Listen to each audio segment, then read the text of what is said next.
आपकी इसी झारखंड की सरजमीन पर आपके यहाँ से कुछ किलोमीटर की दूरी पर पिछले साल एक नौजवान को 18 घंटे तक उसको बड़ी बेरहमी के साथ पीटा गया।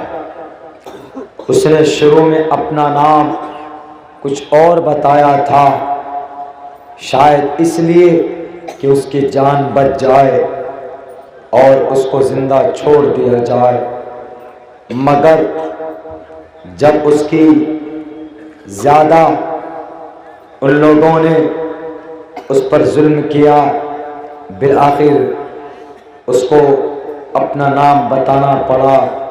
और जब उसने अपना नाम बताया तो फिर उसकी इस कदर पिटाई होती है कि पूरी रात एक खंबे में बांध कर उसको मारा जाता है। उसके बाद फिर अगले दिन सुबह लकड़ियों से उस नौजवान को मारा जाता है। आपकी इसी स्टेट की बात है, कुछ दिनों के बाद उस नौजवान की मौत हो जाती। सिर्फ उसका नाम तबरेज़ था, तबरेज़ अंसारी। तबरेज़ अंसारी की वजह से उसकी हत्या कर दी जाती, मार दिया जाता। और कुरान में अल्लाह ने क्या कहा? वअंतुमुल आलो, तुम ही सरबलंद रहोगे। तो फिर क्या वजह है?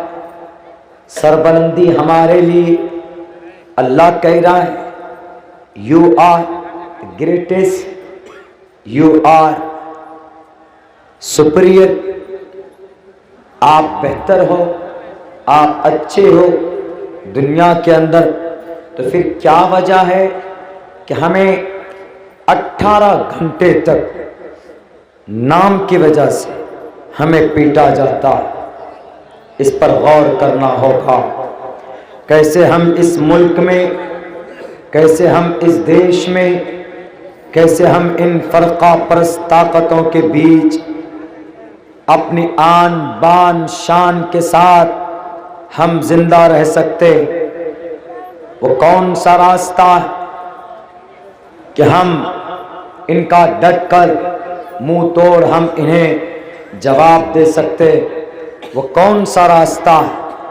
मेरे भाइयों, मैं आजकल कुछ दिनों से मैं लोगों को यही बताने की कोशिश कर रहा हूँ कि हम जलसा करते हैं मस्जिद के ताल्लुक़ से, मदरसे के ताल्लुक़ से, उसमें कुछ अच्छे पैगाम हमारे कौम को मिलना चाहिए।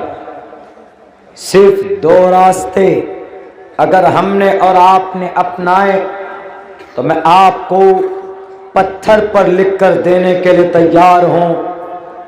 अगर मेरी बात झूठी हो जाए तो मेरे मरने के बाद मुझे कब्र से उठाकर आप लाकर बताना कि अब्दुल्ला आपने झूठ बोला था, हमने वो काम किए। तब भी हम वी बिकम लूज़र, तब भी हम हेल्पलेस हैं। लेकिन इंशाअल्लाह मुझे अल्लाह के कुरान पर, मुझे अल्लाह की शरीयत पर, मुहम्मदुर रसूलुल्लाह के अहादीस मुबारका पर I believe completely and I trust completely.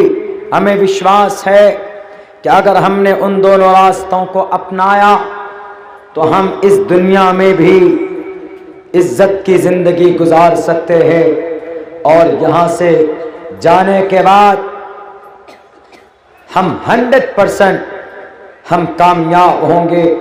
वो 2 रास्ते क्या हैं? वो 2 रास्ते, पहला रास्ता तालीम का, एजुकेशन का। दूसरा रास्ता कौम के इत्तिहाद का। आपको पता होना चाहिए अल्लाह की ताकत के बाद इस ज़मीन पर इस कौम की सबसे बड़ी ताकत यूनिटी और इत्तिहाद।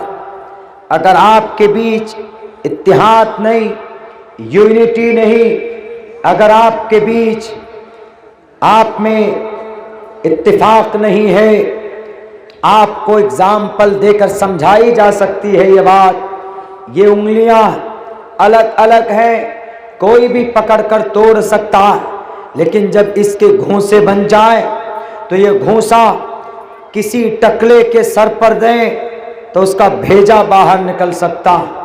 ये इन उंगलियों की ताकत होती। और एजुकेशन से आप उन ताकतों का मुकाबला कर सकते जो आप अपने दल से नहीं कर सकते। जुडिशरी में आप जाएंगे, अदालत में आप पहुंचेंगे, आपका तर्जमान नहीं, आपके लॉयर्स नहीं, आपके जस्टिस नहीं, आपके जुडिशरी के अंदर आपके जजेस नहीं, और आपके कायद रहबर इन जगहों के ऊपर नहीं, तो फिर पता चला सारे प्रूफ एविडेंस आपके हक में। In spite of that the judgement has been decided and judgement against you, आपके खिलाफ फैसले दिए जाते।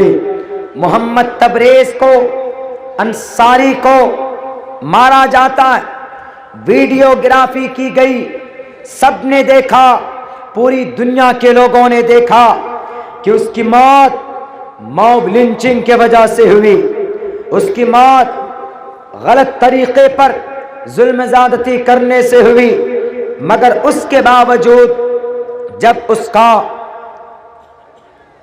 टेस्ट होता है, जब उसका पोस्टमार्टम रिपोर्ट आता है, तो उसमें बीमारी क्या दिखाई जाती, मौत की वजह कि वो मरा, हार्ट अटैक से मरा।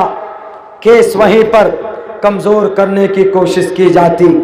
कौन है उस फील्ड में, डॉक्टरेट के फील्ड में? हमारे लोग नहीं, हम मजबूर महज बन जाते। आखिर हम उस रास्ते को क्यों नहीं अपनाते जिस रास्ते पर चलकर हम अपने हक को लेने बल्कि हम छीनने का काम करेंगे। इन दोनों रास्तों को अपनाओगे कौम के लोगों, मैं आपको लिखकर दावे के साथ कह सकता हूं, आप कहीं पर भी मार नहीं खा सकते, आप कहीं पर भी बेवकूफ नहीं बन सकते। आप कह सकते हैं आन बान शान के साथ, कोशिश कर लो दुनिया वालों हमारे बुर्के पर पाबंदी लगाने की। अगर हमारा बच्चा पढ़ा लिखा होगा तो फ्रांस के उन जाहिलों को कहेगा कि तुमने बुर्के पर पाबंदी लगाई इसलिए कि ये यूनिफॉर्म है, इसलिए कि हमारी माँ और बहनों की ब्यूटी ढक जाती है।